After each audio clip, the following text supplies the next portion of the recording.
یونس علیہ السلام کی دوستی ہوگی حضرت جبریل امین سے، تو جناب جبریل ملنے آئے۔ حضرت یونس علیہ السلام فرمانے لگے جبریل میرا دل کرتا ہے مجھے اس بندے کی ملاقات کرا جو اللہ کا سب سے زیادہ عبادت گزار بندہ ہے۔ حضرت جبریل امین لے گئے دور دور فلسطین کے علاقے میں، اور لے جا کر ایک بندے سے ملاقات کرائی جس کی دونوں آنکھیں بھی کوئی نہیں تھی، دونوں بازو بھی کوئی نہیں تھی، دونوں پیر بھی کوئی نہیں تھی، اور اس بندے کی زبان پر لفظ بڑا کیا جاری تھے، یا اللہ تیرا شکر ہے، یا اللہ تیرا، بول کے کہیے یا اللہ تیرا، اے اللہ تیرا شکر ہے، شکر شکر کر رہا تھا۔ حضرت جناب سیدنا یونس علیہ السلام کہنے لگے میں نے تجھے عبادت گزار کو ملانے کو کہا تھا، تو کہاں لے آیا؟ حضرت جبریل کہنے لگے یا یونس یہ ہر چیز جانے کے باوجود اپنے رب کی رضا پہ راضی ہے۔ اس وقت دنیا میں نبیوں کے بعد جس سے اللہ سب سے زیادہ پیار کر رہا ہے وہ یہی بندہ ہے، یہ اپنے رب کی رضا پہ راضی ہے۔ اے تن میرا کنگی ہوئے تے میں زلف سجن دی واواں، تے پوش میرے دی جتی بن جائے تے میں یار دی قدمی آواں، مارو مارو مینو مار مکاؤ کوئی عذر نہ پیش لے آواں، تے جے سونا ہی میرے دکھ وچ راضی، جے سونا ہی میرے دکھ وچ راضی، جے سونا ہی میرے دکھ وچ راضی تے میں سکھ نو چلے ڈاواں، مانا کہ جب اس حال میں راضی ہے تو بس ٹھیک ہو گیا، ٹھیک ہو گیا۔ وصل اچھا ہے نہ فراق اچھا ہے، بس جس حال میں محبوب رکھے وہی حال اچھا ہے، بس جس حال میں انہوں نے رکھا بات ٹھیک ہو گئی۔ اس میں اب انسان شکوا کرتے پھرے کہ یہ کس طرح ہے وہ کس طرح، اپنے آپ کو مطمئن رکھا ہے۔ مشکل کے بعد جو آسانی آ، حضرت لقمان حکیم ان کے نام پر قرآن مجید کی پوری سورت ہے۔ حضرت لقمان حکیم علیہ رحمہ آپ اپنے بیٹے کو نصیحت کر رہے تھے، کہنے لگے بیٹا کو مشکل آئے تو گھبرانا نہیں، کوئی مشکل آئے تو کرے بیٹوں کو سمجھ آ جائے کہ مشکل آئے تو، سمجھ آ رہی ہے بات کی، مشکل آئے تو۔ اور کیا خوبصورت جملے، بیٹے کو بٹھا کے کہتے ہیں بیٹا چھوٹی مشکل آئے گی تو اللہ بڑی مشکلات آسان کر دے گا، سمجھو چھوٹی مشکلات آئیں تو اللہ نے بڑی مشکلیں اس نے آسان کر دی۔ اور آپ کو بتاؤں اصل انسان ہوتا ہی وہ ہے جو مشکلوں میں جینے کا ڈھب سیکھ جاتا ہے، وہ بن جاتا ہے جو کرب کے حالات میں جینے کا سلیقہ سیکھ جائے۔ اپنے بچوں کو یہ سمجھانا، حضرت لقمان بیٹے مشکل آئے تو گھبرانا نہیں، بڑی کو ٹال دیتی ہے، وہ نیکی کا اور آسانی کا پیش خیمہ ہوتی ہے، اللہ اس کے بعد آسانی سمجھا رہے ہیں۔ کچھ دنوں کے بعد کہنے لگے آؤ فلاں اللہ کے نبی کی ملاقات کو چلے، فلاں نبی علیہ السلام سے ملنے چلتے ہیں۔ اس زمانے میں جو نبی تھے ان سے ملنے چلے گئے، بیٹے کو بات یاد تھی، گھوڑے پہ بیٹھے، امام ابن جوزی نے اس کو لکھا ہے، گھوڑے پہ بیٹھے تھے دونوں کے پاس گھوڑے تھے۔ اب رستہ بہت زیادہ تھا، کھانا ساتھ لے لیا، پانی ساتھ لے لیا، رستہ لمبا تھا، صحرا کا علاقہ تھا۔ جب جانے لگے تو اتنی سخت گرمی ہوئی کہ گھوڑے بھی بے ہوش ہونے لگے، اچانک ایسی گرم لو چلی کہ گھوڑے بھی۔ اب دونوں باپ بیٹا جو تھے وہ بڑی جوش میں تھے کہ جانا ہی جانا ہے، گھوڑے سے اتر کر کے پیدل چلنے لگے۔ اب پیدل چلتے چلتے ذرا آگے گئے تو گرمی میں جتنا بندہ پیدل چلتا ہے اتنا پیاس بھی زیادہ لگتی ہے، تو پانی پیتے رہے، کھانا کھاتے رہے، کھانا پانی بھی ختم ہو گیا۔ تھوڑا آگے چلے نا تو اس قدر تکلیف بڑی کہ حضرت جناب لقمان کے بیٹے کے پیر کے اندر ایک ہڈی پیوست ہو گئی، اتنی بڑی ہڈی تھی وہ اندر ہی چلی گئی، پیر خون کے فوارے گرنے لگے، بیٹا بے ہوش ہو گیا۔ حضرت لقمان اس کے سرانے بیٹھے تو بیٹا تھا نا، آنکھوں میں آنسو آ گئے۔ بیٹے نے آنکھ کھولی تو کہنے لگا ابا جی آپ تو صبر کرنے والے ہیں، آپ رو رہے ہیں؟ فرمایا بیٹے میں کیا کروں، میرے سینے میں جو دل ہے وہ ایک باپ کا دل ہے، تو باپ جو ہوا تیری دکھ پر رونا آیا۔ بڑی مشکل سے دانت کے ساتھ ہڈی نکالی، ہڈی نکلی تو خون بھی چلا۔ صاحب زیادہ کہنے لگا حضور آپ نے تو کہا تھا ہر مشکل کے بعد آسانی ہوتی ہے، اور چھوٹی مشکل دیکھ کے اللہ بڑی سے بچا لیتا ہے، تو ہم تو اچھے کام چلے تھے، مشکل پہ مشکل، مشکل پہ مشکل، یہ کیا ہے؟ حضرت لقمان کہنے لگے بیٹا نہ تو رب کی حکمتوں کو جانتا ہے نہ پوری طرح میں جانتا ہوں، لیکن جو میں نے کہا تھا وہ بات سچی ہے، فَإِنَّ مَعَ الْعُسْرِ يُسْرًا إِنَّ مَعَ الْعُسْرِ يُسْرًا۔ اللہ ہر مشکل کے بعد آسانی عطا فرمائے گا، اور فرمایا میرا ایمان ہے کہ ضرور عطا فرمائے گا۔ یہ بات کہہ رہے تھے کہ سامنے سے دھواں اٹھا، اتنا سخت دھواں اٹھا کہ آپ نے سوچا شاید وہاں بادیا وہاں جاتے ہیں۔ وہاں چلنے لگے تو پیچھے سے کسی نے آواز دی ٹھہر جاؤ، رکو، وہیں رک گئے۔ تھوڑی دیر گزری تو کہا رک جاؤ، جب رکے تو تو ایک بولنے والا بولا، کہنے لگا تمہارے لیے تھوڑی دیر کے بعد جانوروں کا بندوبست کر دیا جائے گا، کھانے کا بھی بندوبست ہو جائے گا، بچے کا پیر بھی صحیح ہو جائے گا، چلے جانا، لیکن ذرا ٹھہرو۔ حضرت لقمان کہنے لگے بولنے والے تو کون ہے؟ تو کہنے لگے میں اللہ کا فرشتہ ہوں، میں اللہ کا فرشتہ ہوں۔ کہا اللہ کے فرشتے اور یہ سارا کچھ کیا ہے؟ تو فرشتہ کہنے لگا اصل بات یہ ہے کہ سامنے بستی پر مجھے عذاب نازل کرنے کا حکم ملا تھا، آپ بڑی تیزی سے آ رہے تھے، میں نے رب سے دعا کی کہ اللہ اس باپ بیٹے کی غلطی کوئی نہیں، مہربانی فرما۔ رب نے پہلے آپ کو صحرا میں الجھایا، پھر میری دعا کی برکت سے آپ کے گھوڑے ٹھہر گئے، پھر میری دعا کی برکت سے آپ کا پانی ختم ہوا، پھر میری دعا کی برکت سے آپ کے بیٹے کو زخم آیا، پھر میری دعا کی برکت سے سامنے سے دھواں اٹھا۔ فرمایا یہ جو تمہیں مشکل پہ مشکل آ رہی تھی، یہ تو میرا رب تمہیں عذاب سے بچانا چاہ رہا تھا، یہ جو تمہیں مشکل پر مشکل آ رہی تھی تو میرا مالک تمہیں عذاب سے بچا رہا تھا، تم سمجھ نہیں رہے تھے۔ حضرت لقمان نے بیٹے کی طرف دیکھا تو بیٹے کہنے لگے ابا جی بات بالکل سچی ہے، افضل الذکر لا الہ الا لا الہ الا، اور پھر پڑھنے لگے حسبنا اللہ و نعم الوکیل نعم المولا و نعم النصیر۔ یہ ورد ہونے لگے۔ بھائی جب تجھے مشکل آتی ہے، آزمائش آتی ہے، تو اس وقت سمجھتا ہے پتہ نہیں میرے ساتھ کیا بننے لگا ہے، اللہ تبارک و تعالیٰ چھوٹی مشکل دے کے تجھے بڑی سے محفوظ رکھتا ہے۔ حضرت موسیٰ علیہ السلام فرعون کے دربار میں کھڑے ہیں، چاروں جانب دشمن ہی دشمن ہے، جادوگر آ گئے، انہوں نے سانپ چھوڑے، حضرت موسیٰ کے ہاتھ میں ڈنڈا تھا۔ حضرت موسیٰ کہتے ہیں یا اللہ کیا کروں؟ تو اللہ تعالیٰ نے فرمایا اپنا عصا پھینک دو۔ کہنا چاہیے تھا نا کہ یا اللہ ایک ہی تو شے ہے، اتنے سانپ ہے، بچانے کے لیے ڈنڈا ہے وہ پھینک دوں؟ ڈنڈا پھینکا جاتا ہے، سانپ کو دیکھ کر کے قابو کیا جاتا ہے۔ یہ میرا اور آپ کا ذوق ہے نا، لیکن انبیاء کرام کا انداز ملاحظہ کیجئے میرے عزیزو۔ اللہ فرماتے ہیں ڈنڈا، اے موسیٰ ڈال دے اپنا عصا۔ پہلے نہیں فرمایا کہ سانپ بن جائے گا، فرمایا بس تو ڈال دے۔ میں اور آپ ہوتے ہیں تو سانپ سامنے ہے، ڈنڈا ہاتھ میں ہے، ہم کہیں گے عجیب بات ہے، یہی تو دفاع کی چیز ہے، اسی کو ڈال دوں تو بچوں گا کیسے؟ کہا ڈال دو، تو حضرت موسیٰ نے ڈال دیا، کہا میرے رب کا حکم ہے تو میرے لیے بہتر ہی ہوگا۔ اللہ فرماتے ہیں جب موسیٰ نے ڈالا تو میں نے اس ڈنڈے کو، اس عصا کو اژدہا بنا دیا۔ اب کبھی عصا بھی اژدہا بنے، کبھی چھڑی بھی بہت بڑا اژدہا بنی ہے، لیکن قرآن کہتا ہے جناب موسیٰ نے ڈالا تو اللہ نے اژدہا، بلکہ اس سے پیچھے چلیے، عورتیں کمزور یقین کی ہوتی ہیں نا۔ جناب موسیٰ پیدا ہوئے تو اللہ فرماتے ہیں میں نے موسیٰ کی ماں کے دل میں بات ڈالی، ماں کے دل میں صندوق میں ڈال کے تو اس کو دریا میں بہا دے۔ فرعون کو اس نے وہ خواب دیکھ لیا تھا کہ ایک ستارہ اٹھے گا اور پھر وہ گرے گا تو میری ساری سلطنت کو تباہ کر دے گا۔ نجومیوں سے اس نے پوچھ لیا، اس نے کہا کہ ایک بچہ پیدا ہوگا جو تیری سلطنت کو تباہ کرے گا۔ چاہیے تو یہ تھا کہ وہ توبہ کرتا، لیکن اس نے کیا کیا کہ اس نے بچوں کو قتل کرانا شروع کیا۔ یُسَبِّحُونَ أَبْنَاءَكُمْ، ذبح کرا دیتا تھا تمہارے بیٹوں کو، اور بچیوں کو وہ زندہ رکھتا تھا۔ تو حضرت موسیٰ جب پیدا ہوئے تو ان کی والدہ نے پتہ کیا کیا، ان کو ایک صندوق میں بند کر کے دریا میں بہا دیا۔ اب دریا میں بہتے جا رہے ہیں تو ماں تھی تو پریشان بھی ہو گئی، ان کی ہمشیرہ کو کہنے لگی ذرا دھیان رکھنا کدھر جاتے۔ حضرت موسیٰ علیہ السلام دریا میں بہتے بہتے نا، فرعون نے نا دریا کے کنارے مکان بنایا ہوا تھا۔ آپ کو پتہ ہے بادشاہوں کا ذوق ہوتا ہے، آج کل ہمارے جو حکمران ہیں انہوں نے اس کا نام فارم ہاؤس رکھا ہوا ہے، میرا فارم ہاؤس، اور پرانے زمانے میں لوگ ڈیرا کہتے تھے، تو اس نے بھی اس طرح کا فارم ہاؤس بنایا ہوا تھا۔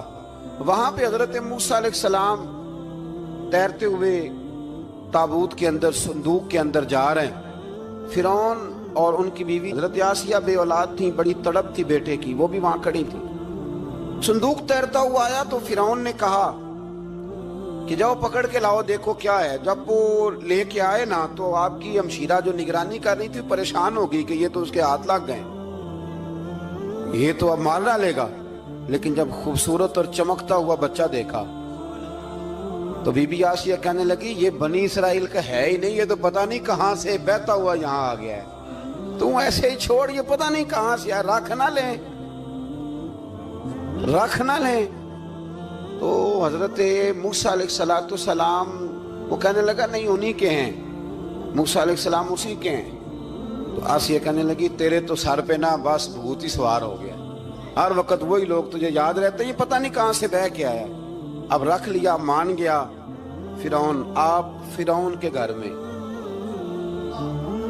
جو اس لیے بچے مروا رہا تھا کہ میری سلطنت حضرت موسیٰ پیدا نہ ہو جائیں، تو اسی کے گھر میں پرورش پانے لگے، اسی کے گھر میں۔ اب عورتیں منگائیں گئی دودھ پلانے کے لیے، تو حضرت موسیٰ علیہ السلام کسی بی بی کا دودھ نہیں پیتے، تو آپ کی ہمشیرہ نہ وہیں دائیں بائیں گھومتی رہتی۔ تو کہنے لگی جناب آسیہ سے کہ میں ایک بی بی کو جانتی ہوں، بڑی صاف ستھری ہے، مجھے امید ہے یہ بچہ اس کا دودھ پیے گا۔ تو فرعون کہنے لگا دوڑ کے لا۔ تو وہ اپنی والدہ کو لے کے آئیں، تو حضرت موسیٰ نے فوراً دودھ پینا شروع کر دیا۔ فرعون کو پھر تھوڑا شک ہوا۔ ایک روایت یوں بھی لکھی ہے بعض لوگوں نے کہ فرعون ایک دن اٹھایا ہوا تھا حضرت موسیٰ کی، ابھی تھوڑی سی عمر تھی، تو آپ نے اس کی داڑھی پکڑ کے تو ایک گھونسا دے مارا، جلالی تو شروع سے ہے نا۔ تو کہنے لگا آسیہ تو مان نہ مان یہ بچہ وہی ہے۔ تو حضرت بی بی آسیہ کہنے لگی کہ تجھے غلط فہمی ہے، یہ وہ نہیں ہے۔ اس نے کہا دیکھو نا یہ تو اٹھاتی ہے تو پیار کرتا ہے، اور میرے جب قریب آتا ہے تو اس کے لب و لہجے میں تلخی محسوس کرتا ہوں۔ اس نے کہا بچوں کو کیا پتا۔ خیر ایک طرف اس نے کھانے پینے کی چیزیں رکھ دی، ایک طرف انگارے رکھ دیے۔ وہ بھی حضرت آسیہ کہتی ہیں کہ تجھے سمجھ آئے بچے بچے ہوتے ہیں۔ حضرت موسیٰ بچے تو تھے پر تھے تو اللہ کے نبی نا، اللہ کے نبی تھے۔ جب اس نے کہا نا یہ بچے ہیں، تو حضرت موسیٰ علیہ السلام بجائے انگاروں کی طرف جانے کے نبی تھے، وہ سیدھے کھانے پینے والی چیزوں کی طرف بڑھنے لگے۔ فرعون کہنے لگا آپ بتا۔ اللہ تعالیٰ نے حضرت جبریل کو بھیجا، انہوں نے کہا ادھر نہیں جانا آپ ادھر جائیے۔ تو آپ آگ کی طرف گئے اور ایک کوئلہ اٹھا کے زبان پہ رکھ لیا۔ تو آسیہ کہنے لگی سمجھ آئی بچے کو کیا پتا کدھر جانا ہے کدھر نہیں جانا، اگر وہ اتنا ہی خیال ہوتا وہی بچہ ہوتا تو آگ۔ اور بعض مفسرین نے لکھا ہے یہ جو حضرت موسیٰ دعا مانگتے تھے نا رب اشرح لی صدری ویسر لی امری، یہ وہ آگ کا انگارہ جب کوئلہ منہ میں رکھا تھا نا تو اس کی وجہ سے زبان میں کچھ لکنت آ گئی، تو آپ دعا کرتے تھے کہ یا اللہ میری زبان کی وہ بند گرا کھول دے تاکہ میں کھل کے فرعون کے سامنے بات کر سکوں۔ وہیں حضرت موسیٰ پلنے لگے، وہیں پلے، وہیں جوان ہوئے، وہیں اللہ نے ساری دولتیں دی، بہن بھی ملی، ماں بھی ملی، اور سارے عزیزوں کا پیار بھی ملا۔ اسی گھر کے اندر اللہ نے پرورش کر کے فرعون کے ظلم سے بنی اسرائیل کو نجات عطا فرمائی۔ کہ موسیٰ پھر فرعون کے گھر میں پلنے لگے، اور جب جوان ہو گئے تو فرعون کے ہاں جو ظلم ہوتا تھا حضرت موسیٰ اس پر بول پڑتے تھے، جلال فرماتے۔ تو فرعون پھر ناراض رہنے لگا، یہاں تک کہ اس نے آپ کو نکال دیا، آپ تشریف لے گئے وہاں سے۔ تو حضرت موسیٰ ایک دن شام کے وقت دوبارہ آئے بستی میں، لوگ سوئے ہوئے تھے، تو دو آدمی، ایک بنی اسرائیل میں سے اور ایک فرعون کی اپنی قوم میں سے، وہ دونوں آپس میں جھگڑ رہے تھے۔ لیکن وہ جو حضرت موسیٰ کی بنی اسرائیل کی قوم کا شخص تھا اس پر وہ قبطی، وہ جو فرعون کے قریبی لوگوں میں سے تھا، وہ ظلم کر رہا تھا اور بوجھ اٹھانے کی بات کر رہا تھا۔ اب اس نے حضرت موسیٰ کو پکارا کہ یہ دیکھیں میرے ساتھ کس طرح کی بات کر رہا ہے، تو حضرت موسیٰ کا ارادہ بھی نہیں تھا، آپ نے بس اس کو سمجھایا، پر کچھ لوگوں کو سمجھ، تو حضرت موسیٰ نے پھر ایک مکہ مارا، ایک گھونسا مارا، صرف ایک ہی۔ یہ کئی تگڑے اور دلیر اس طرح کے بھی ہوتے ہیں کہ گھونسا ایک بھی برداشت نہیں کرتے، وہ ایک مارا، آدمی دھڑام سے زمین پہ گرا اور ماری گیا۔ حضرت موسیٰ کا ارادہ نہیں تھا لیکن وہ مر گیا۔ حضرت موسیٰ علیہ السلام نے اس بات پر اپنے رب سے استغفار بھی فرمائی، قرآن کہتا ہے کہ انہوں نے معافی چاہی کہ اللہ میرا ارادہ نہیں تھا۔ بہرحال اگلے دن نا حضرت موسیٰ دوبارہ آئے، وہ سنا کرتے تھے نا ہم کہ بیوقوف دوست سے عقل مند دشمن بہتر ہوتا ہے، وہ کم از کم دشمنی تو عقل مندی سے کرتا ہے نا، لیکن جو بیوقوف دوست ہو بیوقوف۔ حضرت موسیٰ دوبارہ آئے تو وہ بنی اسرائیلی اگلے دن کسی اور سے جھگڑا کر رہا تھا، پھر اس نے مدد کے لیے پکارا تو حضرت موسیٰ کہنے لگے مجھے لگتا یہ ہے کہ تیری عادت ہے، تو خود بڑا جھگڑالو ہے، تو نے روز نیا جھگڑا شروع کیا ہوتا ہے۔ حضرت موسیٰ جب اس کی طرف بڑھے نہ ڈانٹنے کے لیے تو اس نے شور کرنا شروع کر دیا، کہنے لگتا ہے جس طرح آپ نے اسے کل قتل کیا تھا مجھے بھی قتل ہی کریں گے۔ یہ انسانوں کا مزاج ہے کہ آپ جب تک کسی کے طبیعت کے مطابق چلیں گے وہ راضی رہتا ہے، اور ذرا آپ اس کی طبیعت سے ہٹتے ہیں تو وہ شور کرتا ہے۔ اس نے کہا جی آپ مجھے بھی لگتا ہے ماریں گے۔ حضرت موسیٰ کلیم اللہ علی نبینا علیہ الصلوۃ والسلام کے بارے میں جب اس نے شور کیا تو بات پھر فرعون کے دربار تک گئی۔ وہ تو پہلے ہی بہانہ تلاش کر رہا تھا۔ اس نے کہا ڈھونڈو، پکڑو اور معاذ اللہ شہید کریں گے۔ کسی نے آ کے خبر دی کہ آپ یہاں سے ہجرت کر جائیں، اس لیے کہ آپ کے لیے یہاں حالات درست، اور بھائی یہ چھوڑ دیا کریں بات کہ فلاں آدمی کے حق میں فلاں جگہ حالات کیسے خراب ہوئے تو نبی کریم علیہ السلام مکہ چھوڑ کے کیوں آئے، حضرت موسیٰ علیہ السلام نے ہجرت کیوں فرمائی۔ یہ ایک ایسی عجیب بحث ہے جس کو لوگ بلا وجہ چھوڑ دیتے، بلا وجہ چھیڑ دیتے ہیں۔ اور بالخصوص ایک خاتون نے ایک دفعہ مجھے پیغام دیا تو میں بڑی اس کی بات سن کے مجھے عجیب لگا۔ وہ کہنے لگی کہ دوسری جگہ میری شادی ہوئی ہے، مجھے طلاق ہو گئی تھی، تو مجھے ایک تانا روز سننے کو ملتا ہے تو اتنی اچھی ہوتی تو وہاں نہ رہ لیتی۔ بھئی یہ کوئی تانے والی بات ہے؟ کوئی ضروری ہے کہ بیوی غلط ہوتی ہے تو طلاق ہوتی ہے؟ اللہ کے محبوب علیہ السلام کی 2 صاحبزادیوں کو ابو لہب کے 2 بیٹوں نے طلاق بھیج دی تھی، کس کی غلطی تھی؟ تو آپ کیا کہہ سکتے ہیں یہاں کیوں طلاق؟ تو اتنی جلدی بات تھوڑی کر دیں گے آپ، تھوڑی احتیاط فرمائیں بولنے۔ تو حضرت موسیٰ علیہ السلام وہاں سے نکلے اور آپ مدین کی طرف چلے گئے۔ مدین وہ علاقہ تھا جہاں فرعون کی حکومت کوئی نہیں تھی۔ حضرت موسیٰ جیسے ہی وہاں پہنچے تو ان کے اندر ایک جذبہ تھا، ظلم ہوتا نہیں دیکھ سکتے۔ جب وہاں پہنچے تو انہوں نے دیکھا لوگ اپنے اپنے جانوروں کو گھاٹ پہ پانی پلا رہے ہیں، اور 2 خواتین ہیں وہ بالکل پیچھے کھڑی ہیں۔ تو حضرت موسیٰ کلیم آگے بڑھ کے کہنے لگے تم کیوں نہیں پانی پلاتی؟ تو وہ کہنے لگی ہمارا بھائی کوئی نہیں، باپ ہمارا بوڑھا ہے۔ اللہ اکبر۔ مجبوری یہ ہے، ہم ہیں بھی پردہ دار گھرانے کی، مجبوری ہماری یہ ہے کہ جب تک یہ سارے لوگ پانی پلا نہیں لیں گے اتنی دیر تک ہماری باری نہیں آئے گی۔ تو حضرت موسیٰ کلیم اللہ علیہ السلام فرمانے لگے اچھا یہ بات ہے تو جانور مجھے دو۔ وہ ہو یہ رہا تھا کہ چونکہ مرد پانی پلا رہے تھے تو اور جتنے بھی مرد آتے جاتے تھے وہ گھستے جاتے تھے، اور عورتیں بیچاری کھڑی تھیں۔ حضرت موسیٰ جھٹ سے آگے بڑھے، پیچھے ہٹو۔ ان 2 خواتین پاک باز عورتوں کے جانوروں کو پانی پلایا، اور پھر آپ دوبارہ وہیں بیٹھ گئے۔ وہ بیبیاں جلدی جلدی گھر گئیں، جا کے اپنے والد سے کہنے لگی ابا جی کمال ہو گیا، اس بستی میں ایک ایسا آدمی ملا ہے جو عورتوں کی طرف دیکھتا ہے تو نیکی کرنے کے لیے آگے بڑھتا ہے، جو مجبور اور بے کس کے لیے اچھے جذبات رکھتا ہے۔ فرمایا جلدی لاؤ۔ کچھ مفسرین اور طرف بھی گئے ہیں لیکن جمہور نے لکھا ہے کہ وہ حضرت شعیب علیہ السلام تھے۔ حضرت شعیب نے گھر بلایا، اپنی ایک بیٹی کو بھیجا، فرمایا بیٹے بلا کے لاؤ۔ وہ جب گھر آئے تو آپ فرمانے لگے آپ میرے ساتھ اجرت طے کر لیں، 8 سال یا 10 سال آپ میری بکریوں کو چرائیں، میرے گھر میں رہیں۔ اور پھر فوراً ہی فرمانے لگے اگر آپ ہمارے گھر میں رہیں گے، دیکھ بھال کریں گے تو میں اپنی ایک بیٹی کا نکاح بھی آپ کے ساتھ کر دوں۔ تو 8 سے 10 سال حضرت موسیٰ نے وہاں قیام فرمایا، اور پھر جب آپ کا نکاح ہو گیا تو آپ اپنی بیوی کو لے کے مصر کی جانب جا رہے تھے، تو رستے میں نا ٹھنڈ زیادہ ہو گئی، تو اپنی زوجہ سے کہنے لگے وہاں آگ جل رہی ہے، میں تیرے لیے آگ لے کے آتا ہوں تاکہ تو تاپ سکے، گرمی حاصل کر سکے۔ وہاں گئے تو درخت سے آواز آئی موسیٰ میں تیرا رب ہوں، درخت سے آواز آئی موسیٰ میں تیرا رب ہوں۔ اور حضرت موسیٰ کلیم اللہ کو وہاں وحی آنی شروع ہوئی، وہاں وہیں اللہ تعالیٰ نے انہیں وہ عصا عطا فرمایا جو پھر بعد میں اژدہا بنتا تھا۔ رب کریم نے وہیں حضرت موسیٰ کلیم کو وہیں ید بیضا عطا فرمایا۔ اپنا ہاتھ گریبان میں ڈال کے نکالتے تھے تو چاند اور سورج کی طرح روشنی دیا کرتا تھا۔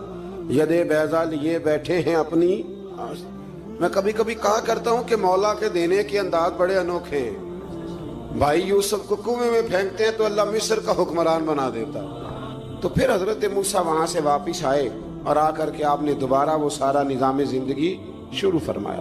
موسیٰ علیہ السلام نے ان کو دعوت حق دی اور کہا کہ میں تمہارے پاس واضح نشانیاں لایا ہوں، بنی اسرائیل کو میرے ساتھ بھیج دو۔ فرعون نے معجزات پیش کرنے کے لیے کہا تو حضرت موسیٰ علیہ السلام نے اپنا عصا زمین پہ ڈالا اپنا عصا، اپنی چھڑی، اپنا ڈنڈا زمین پہ ڈالا تو وہ ایک واضح اژدہا بن گیا۔ پھر حضرت سیدنا موسیٰ علیہ السلام نے اپنا ہاتھ گریبان سے نکالا تو وہ دیکھنے والوں کے لیے روشن ہو گیا، ہاتھ کے اندر نور پیدا ہو گیا۔ ید بیضا لیے بیٹھے ہیں اپنی آستینوں میں۔ فرعون کے سرداروں نے حق کو قبول کرنے کی بجائے اسے جادو قرار دے دیا اور کہا کہ یہ تمہیں اپنے ملک سے نکالنا چاہتا ہے۔ انہوں نے کہا اس معاملے کو ذرا ڈھیل دو اور جادوگروں کو جمع کرو۔ جادوگر آئے، انہوں نے فرعون سے کہا کہ ہم حضرت موسیٰ کے مقابلے میں جادو تو دکھائیں گے معاذ اللہ، لیکن اگر ہم غالب آ گئے تو پھر ہمارا انعام کیا ہوگا؟ سودا پہلے طے کر رہے ہیں، کیا انعام ملے گا؟ اس نے کہا کہ اگر تم غالب آ گئے تو میں تمہیں اپنا قریبی بنا لوں گا۔ بادشاہوں کا قریبی ہونا بھی تو بڑی بات ہے نا، لوگ بڑے پاپڑ بیلتے ہیں قریبی ہونے کے لیے، اور یہ جو قریبی ہوتے ہیں نا، بالخصوص جو بادشاہوں کے قریبی ہوتے ہیں، بادشاہوں کی تباہی کا سبب بھی یہی لوگ ہی بنتے ہیں۔ یہ ان کو روز خبر دیتے ہیں کہ سب اچھا ہے، سب اچھا ہے، اور دنیا کے زیادہ تر حکمران انہی لوگوں کی وجہ سے تباہ ہوتے ہیں، چونکہ ان کا خود عوام سے رابطہ نہیں رہتا۔ اگر وہ خود عوام کے ساتھ ڈائریکٹ رابطہ کریں تو شاید انہیں اچھی اور صاف ستھری چیزیں سمجھنے کو مل جائیں۔ خیر، جادوگروں نے جب کہا ہمیں کیا دو گے تو اس نے کہا تمہیں قریبی بنا لوں گا۔ جادوگروں نے موسیٰ علیہ السلام سے کہا کہ آپ پہل کریں گے یا ہم پہل کریں؟ تو موسیٰ علیہ السلام نے کہا تم پہل کرو۔ جب جادوگروں نے اپنی رسیاں زمین پہ ڈالی تو لوگوں کی نگاہوں کو سحر زدہ کر دیا، جادو کر دیا اور انہیں ڈروا دیا۔ انہوں نے کہا یہ تو بڑا جادو لے آئے۔ اللہ تعالیٰ نے حضرت موسیٰ علیہ السلام کو حکم دیا کہ آپ بھی اپنا عصا زمین پہ ڈالیں۔ ان کی رسیاں سانپ بن گئی تھی نا، دراصل وہ سانپ بنی نہیں تھی، لوگوں کی آنکھوں پر جادو ہو گیا تھا، انہیں سانپ نظر آ رہا تھا۔ فرمایا آپ بھی اپنا عصا زمین پہ ڈالیں۔ وہ عصا سانپ بنا اور جادوگروں کی ساری چیزوں کو نگل ہی گیا۔ ان کی بہت ساری رسیاں سانپ بنی تھی، ان کا ایک ہی عصا سانپ بنا اور سب کو نگل گیا۔ اس طرح کے معجزے کی حقانیت اور جادوگروں کا بطلان ثابت ہوا اور فرعونی رسوا ہو گئے۔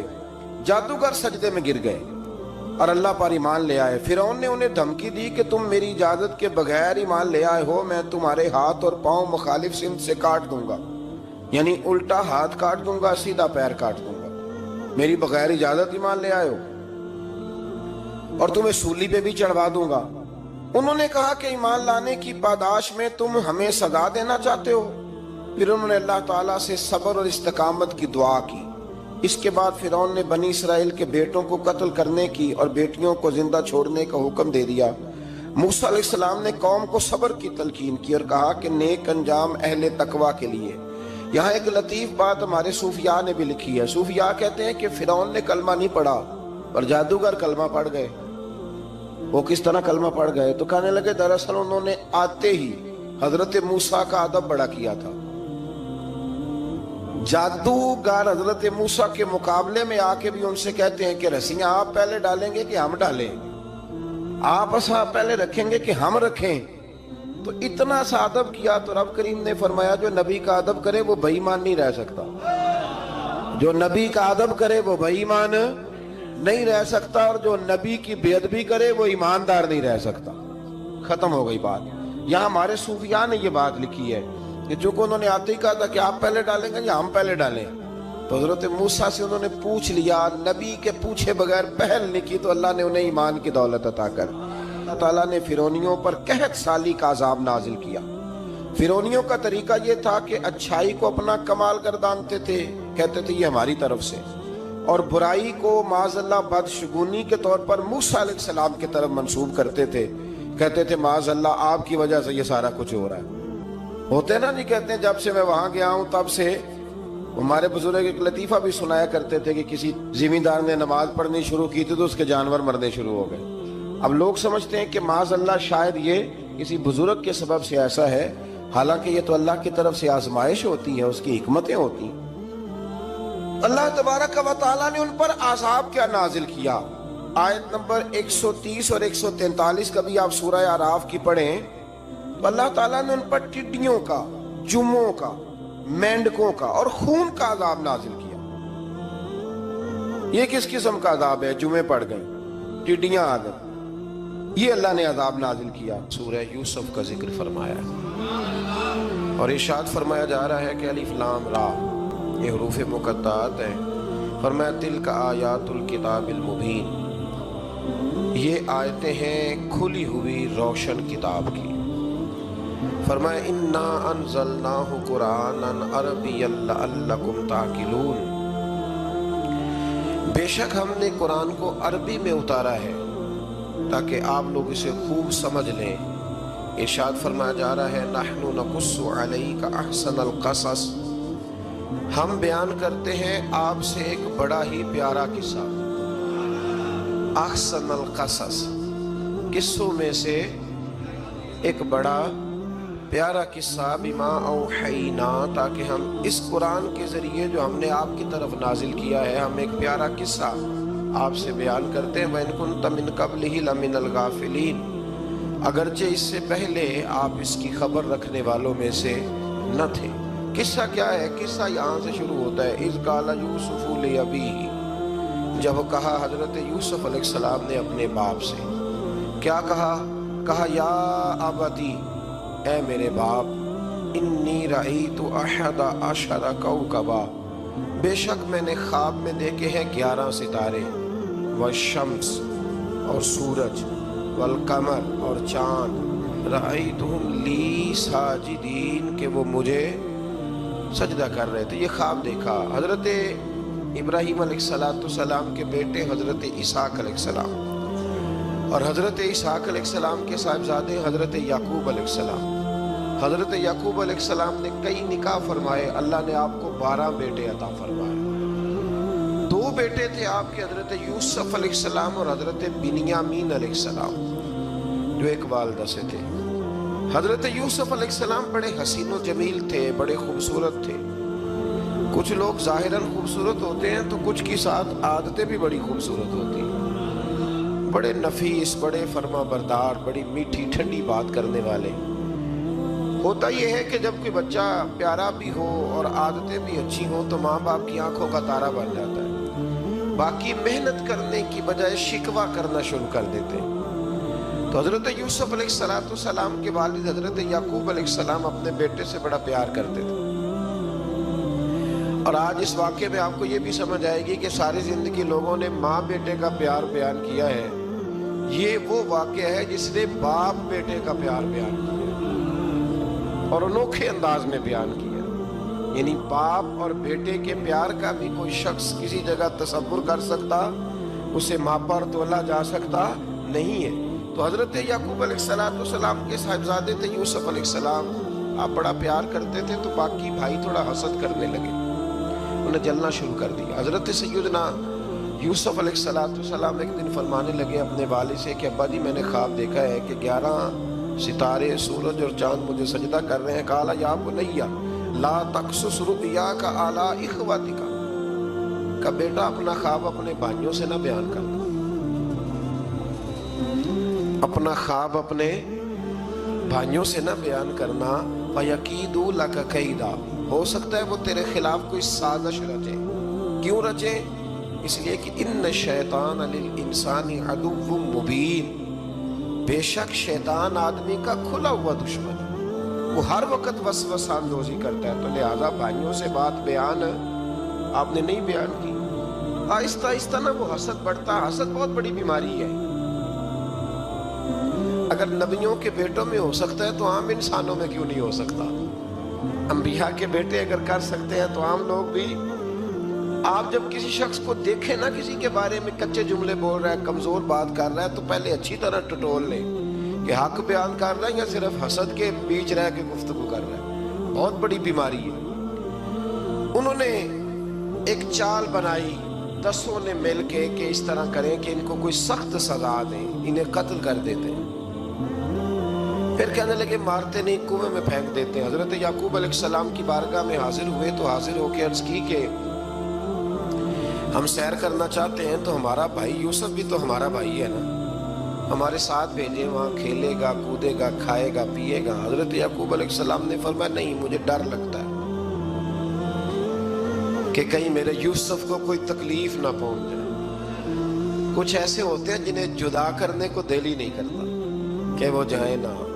کئی دفعہ بعض بچے نالائق ہوتے ہیں، وہ جدا ہوتے ہیں لیکن ان کو جدا کرنے کو دل ہے، لیکن حضرت یوسف تو لائق بچے تھے نا اپنے والد کے، ان کا بھی نہیں ارادہ تھا۔ بھائی لے گئے اور لے جا کر کے حضرت یوسف علیہ السلام کو پہلے بہت زیادہ مارا، پھر حضرت یوسف علیہ السلام کا کرتا اتار کے ان کے ہاتھ باندھے، پھر بڑے بھائی نے یہودا نے رسی کے ساتھ باندھ کے کنویں میں لٹکا دیا، اور پھر جب درمیان میں پہنچے تو پھر رسی کو کاٹ دیا۔ حضرت یوسف جب گرے پانی میں آواز آئی تو ہنسے۔ مفسرین نے لکھا ہے کہ اللہ تعالیٰ نے حضرت جبریل امین کو بھیجا، فرمایا جاؤ میرے یوسف کو پکڑ کے نا تو احتیاط کے ساتھ نیچے رکھ۔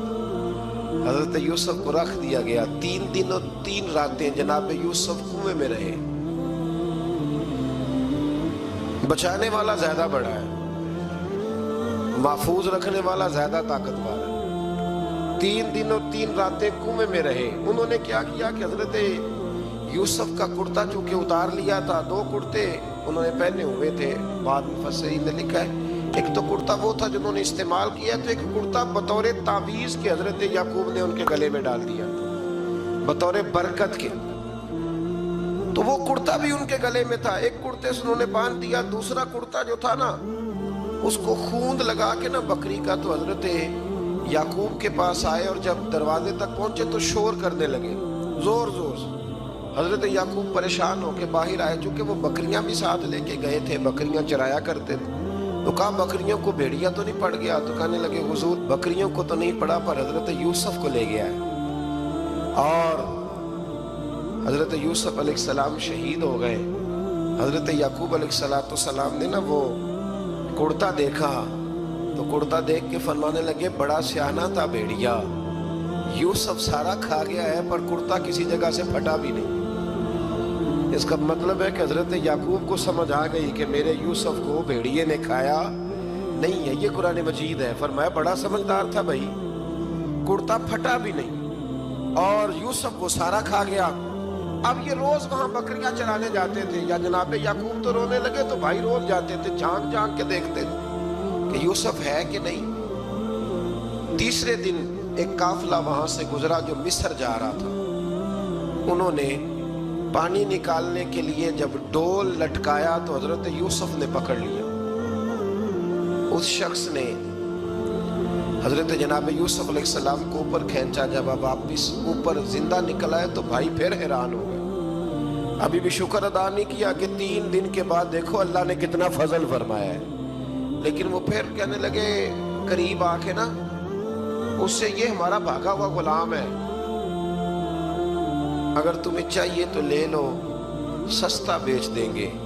حضرت یوسف کا قول بعد مفسرین نے لکھا ہے، آپ فرماتے ہیں کہ مجھے جب انہوں نے تھپڑ مارے تو اتنی تکلیف نہیں ہوئی، کنویں میں پھینکا تو اتنی تکلیف نہیں ہوئی، تکلیف تب ہوئی جب انہوں نے مجھے بھائی نہیں مانا اور کہنے لگے یہ ہمارا بھاگا ہوا غلام ہے۔ تو کہا کتنے کا بیچو گے؟ کہا تم 20 درہم دے دو اور لے لو۔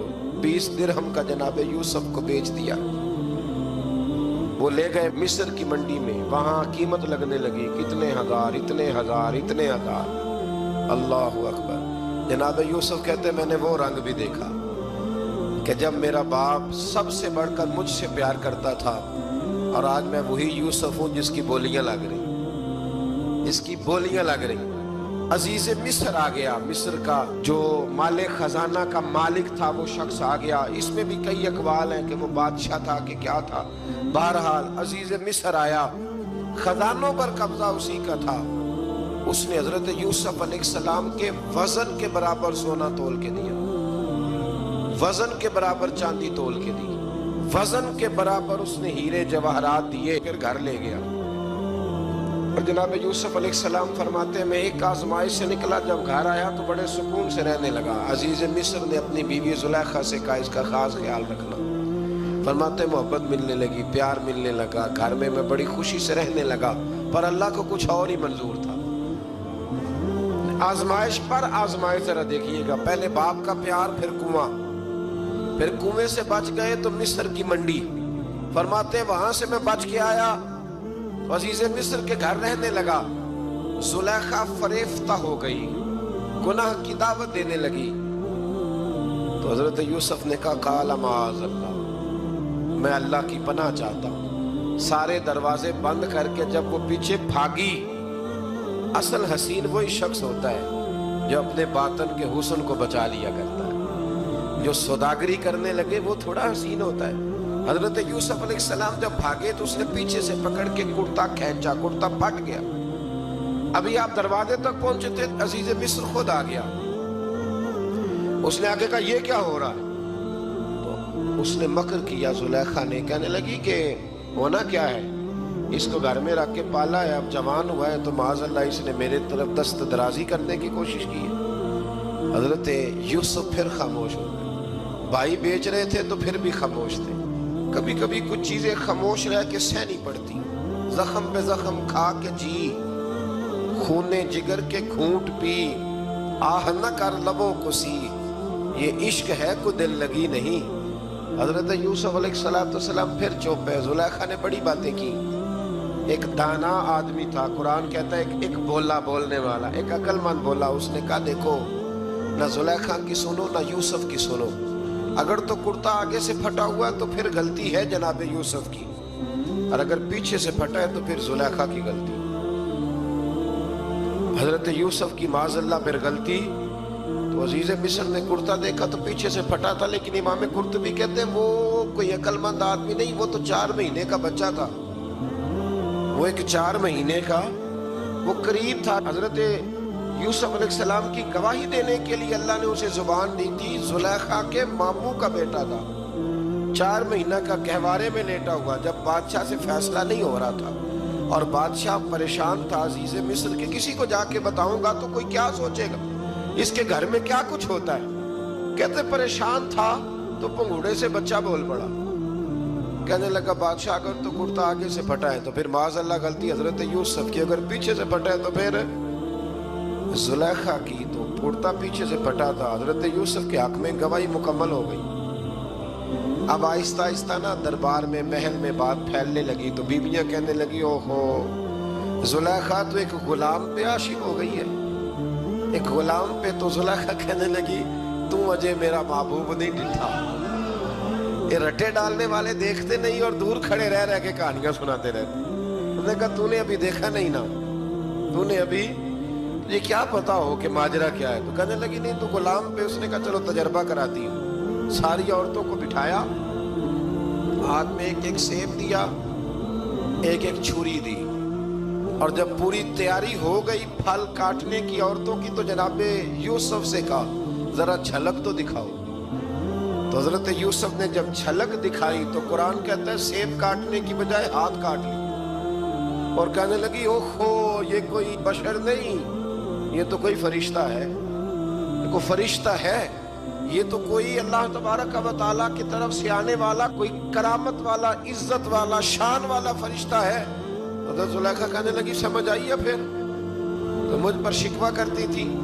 تو اب وہ بات بھی آہستہ آہستہ پھیلنے لگی کہ حضرت یوسف علیہ السلام کی غلطی نہیں، غلطی زلیخا کی۔ اب بادشاہ نے زلیخا سے کہا کہ اگر تو میں تیری بات کروں تو تیرے ساتھ میری بدنامی کا بھی ڈر ہے، کیا کریں؟ طے یہ پایا کہ حضرت یوسف کو جیل میں ڈال دیا جائے۔ پہلے بھائیوں کے تھپڑ، پھر کنواں، پھر مصر کی منڈی، پھر زلیخا کا الزام، اور پھر باری آ گئی جیل جانے کی۔ حضرت یوسف علیہ السلام کو جیل میں، کچھ نے لکھا ہے 12 سال جیل میں رہے، جیل میں ڈال دیا۔ حضرت یوسف علیہ السلام جیل میں کیا کرتے؟ واعظ فرماتے، تبلیغ فرماتے،